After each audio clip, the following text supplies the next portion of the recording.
నిజామాబాద్ జిల్లాలోని శ్రీరామ్ సాగర్ ప్రాజెక్టులోకి వరద ప్రవాహం క్రమంగా పెరుగుతోంది.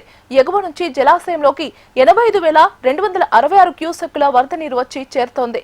3 రోజుల్లోనే 11 టీఎంసీల నీటి నిల్వ సామర్థ్యం పెరిగింది. శ్రీరామ్ సాగర్ ప్రాజెక్టు పూర్తిస్థాయి నీటి మట్టం 1091 అడుగులు కాగా ప్రస్తుతం 1072.50 అడుగులకు నీటి మట్టం చేరుకుంది. ఈ ప్రాజెక్టు పూర్తిస్థాయి నీటి నిల్వ సామర్థ్యం 80.5 టీఎంసీలు ఉండగా ప్రస్తుతం 26.972 టీఎంసీల నీరు నిల్వ ఉంది.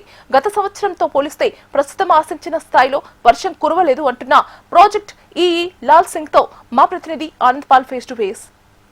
ఉత్తర తెలంగాణ వరప్రదాయిని శ్రీరామ్ సాగర్ ప్రాజెక్టుకు వరద పోటెత్తుతుంది. గత 3 రోజుల నుంచి కురిసిన వర్షాల కారణంగా మహారాష్ట్ర అయితేనేమి ఇతర క్యాచ్మెంట్ ఏరియాలో కురిసిన వర్షాల కారణంగా సుమారుగా 84 టీఎంసీల వరద నీరు వచ్చి చేరుతుందని అధికారులు చెప్తా ఉన్నారు. అయితే ఎల్నినో ప్రభావం కారణంగా ఆలస్యంగానైనా వర్షాలు కురవడంతో శ్రీరామ్ సాగర్ ప్రాజెక్టులోకి వరద నీరు రావడంతో రైతులు కూడా హర్షం వ్యక్తం చేస్తూ ఉన్నారు. ఇదే అంశంపై మనతో మాట్లాడడానికి శ్రీరామ్ సాగర్ ప్రాజెక్టు ఈఈ లాల్ సింగ్ ఉన్నారు. మాట్లాడే ప్రయత్నం చేద్దాం. సార్, ఏదైతే శ్రీరామ్ సాగర్ ప్రాజెక్టులో పరిస్థితి ఇప్పుడు ఏ విధంగా ఉంది? గత 3 రోజులుగా కురుస్తున్నటువంటి వర్షాల కారణంగా శ్రీరామ్ సాగర్ ప్రాజెక్టు జలాశయంలోకి వరద నీరు వచ్చి చేరుతుందండి. అయితే ఈ సంవత్సరము ఎల్నినో ప్రభావం వల్ల మనకు monsoon season June 10th start అయినప్పటికీ లేటుగా ఇటీవల వర్షాలు కురవడంతో మన రిజర్వాయర్కి వరద నీరు రావడం మొదలైంది.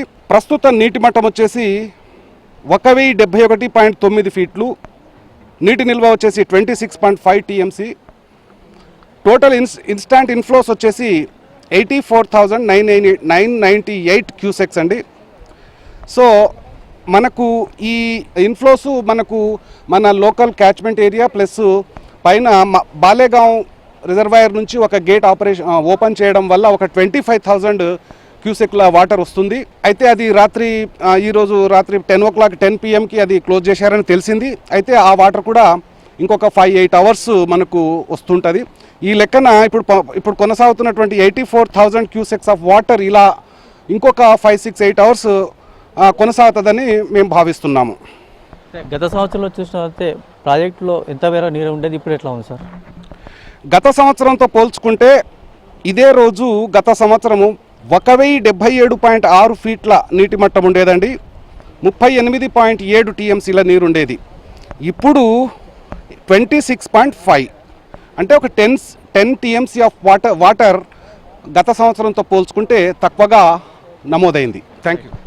ఇది పరిస్థితి. అయితే జిల్లాలో ఎల్నినో ప్రభావం కారణంగా ఆలస్యంగానైనా వర్షాలు కురవడంతో జలకళ సంతరించుకున్నా చెప్పుకోవచ్చు. రాబోయే రోజుల్లో కూడా భారీ వర్షాలు కురిస్తే కనుక మరిన్ని వరద నీరు శ్రీరామ్ సాగర్ ప్రాజెక్టులకు వచ్చే అవకాశం కూడా లేకపోలేదు. అయితే గత సంవత్సరం మాత్రం చూసినట్లయితే గత సంవత్సరం ఆగస్టులోనే భారీగా వర్షాలు కురిసి ప్రాజెక్టు నిండడంతో దిగువ ప్రాంతానికి అధికారులు నీటిని విడుదల చేసిన పరిస్థితి ఉంది. అయితే ప్రస్తుతం అయితే జూన్ దాటిన తర్వాత జూలై చివరి వారంలో మహారాష్ట్ర అయితేనేమి ఇతర ఏరియాలో వర్షాల కారణంగానైతే శ్రీరామ్ సాగర్ ప్రాజెక్టులోకి వరద నీరు వస్తుందని కూడా చెప్పుకోవచ్చు. అయితే భారీగా వర్షాలు కురిస్తే మటుకు మరింత వరద నీరు కూడా వచ్చే అవకాశం లేకపోలేదని చెప్పేసి అధికారులు అంటా ఉన్నారు. ప్రస్తుతం అయితే మహారాష్ట్ర ఇతర ప్రాంతాలకు కురుస్తున్న వర్షాల కారణంగా 84,000 క్యూసెక్ల ఇంట్లో వచ్చి చేరుతుందని అధికారులు అంటా ఉన్నారు.